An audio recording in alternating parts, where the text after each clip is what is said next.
भगवान लक्ष्मण रामायण के एक आदर्श पात्र हैं।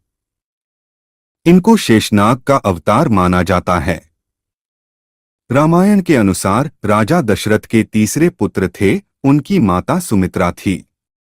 वे भगवान राम के छोटे भाई थे।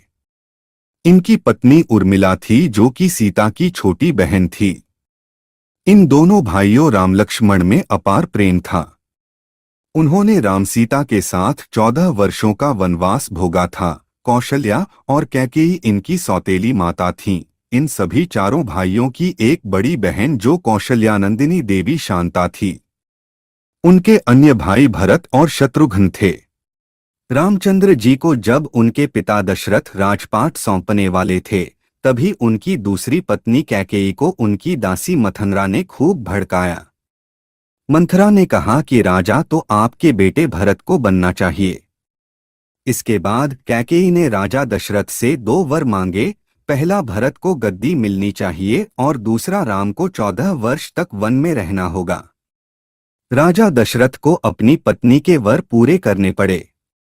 जब रामचंद्र जी वनवास के लिए अयोध्या से निकले, तब लक्ष्मण जी ने भी उनके साथ जाने की इच्छा जाहिर की। वन में पहुंचकर लक्ष्मण भगवान राम और सीता के लिए एक कुटिया बनाते हैं। जब राम और सीता कुटिया में विश्राम करते थे, तब लक्ष्मण बाहर पहरेदारी करते थे। 14 वर्ष बाद जब भगवान राम और माता सीता के साथ जब लक्ष्मण अयोध्या वापस आए, तब नींद की अवस्था में रामचंद्र जी के राजतिलक समारोह में उर्मिला भी उपस्थित थी। यह देख लक्ष्मण को हंसी आती है। जब लक्ष्मण से हंसी की वजह पूछी गई, तो उन्होंने निद्रा देवी के वरदान के बारे में सब कुछ बताया। लक्ष्मण ने कहा कि जब मैं उबासी लूंगा, तब उर्मिला की नींद खुलेगी। लक्ष्मण जी की इस बात को सुनकर सभा में मौजूद सभी हंस पड़े।